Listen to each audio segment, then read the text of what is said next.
శివాజగురవే నమః.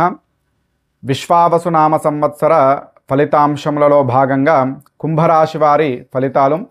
ధనిష్ఠా నక్షత్ర 3-4 పాదములు, శతభిష నక్షత్ర 4 పాదములు, పూర్వాభాద్ర నక్షత్ర మొదటి 3 పాదములు ఈ కుంభరాశిలోకి వస్తాయి. ఇక ఈ సంవత్సరము ఈ కుంభరాశి వారికి ఆదాయము 8, వ్యయము 14, రాజపూజ్యత 7, అవమానము 5. ఈ రాశి వారికి మే 14 నుండి అన్ని విధముల యోగదాయకంగా ఉంటుంది.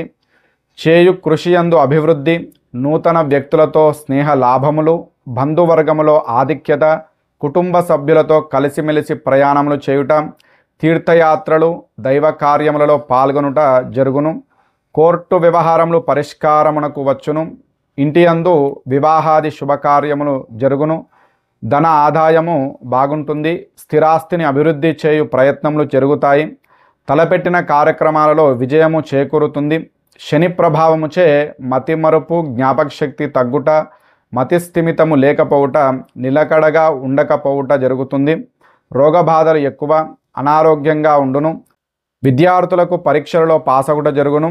నిలకడగా లేకపోవటం వలన ఊహించిన మార్కులు అనేటివి రావు, తక్కువగా మార్కులు రావచ్చును.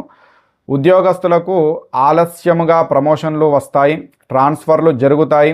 నిరుద్యోగులకు ఉద్యోగములు వచ్చును. వ్యవసాయదారులకు 2 పంటలు కూడా బాగా పండి లాభించును. పెట్టుబడులు ఎక్కువగా పెట్టెదరు. కొంత రుణములు తీర్చుట కూడా జరుగుతుంది. వ్యాపారస్తులకు క్రయ విక్రయాలు బాగా జరిగి లాభించును. నూతన వ్యాపారాలలో పెట్టుబడులు పెట్టుట జరుగుతుంది. రాజకీయ నాయకులకు ఆలస్యముగా ప్రజలలో గుర్తింపు వస్తుంది. బాధ్యతలు పెరుగుతాయి. ఎక్కువగా కష్టపడవలసి రావచ్చును. స్త్రీలకు అన్ని విధములా బాగుండును. ఉద్యోగములో ఉన్న వారికి అనుకూల ప్రదేశాలకు మార్పులు జరగవచ్చును. వివాహము జరగవలసిన వారికి మంచి సంబంధములు కుదిరి వివాహము జరుగును. గృహ జీవితానందమునకు కావలసిన వస్తువులు, విలువైన వస్త్రములు, వెండి బంగారు ఆభరణములు సమకూర్చుకొనుట జరుగుతుంది. ఆరోగ్యము పట్ల జాగ్రత్త అవసరము. కుంభరాశి వారు ఆవేశపూరిత నిర్ణయాలకు దూరంగా ఉండాలి. ఎదుటి వారితో మాట్లాడేటప్పుడు జాగ్రత్త వహించండి. కుటుంబంలో సమస్యలు అధికముగా ఉండును. శారీరక శ్రమ, మానసిక ఒత్తిళ్లు ఇబ్బంది పెట్టును. ఈ రాశివారు శని రాహువులకు జపములు, శనికి తైలాభిషేకము, రాహుకేతు దోష నివారణ పూజలు జరిపిన శుభ ఫలితాలను పొందగలరు.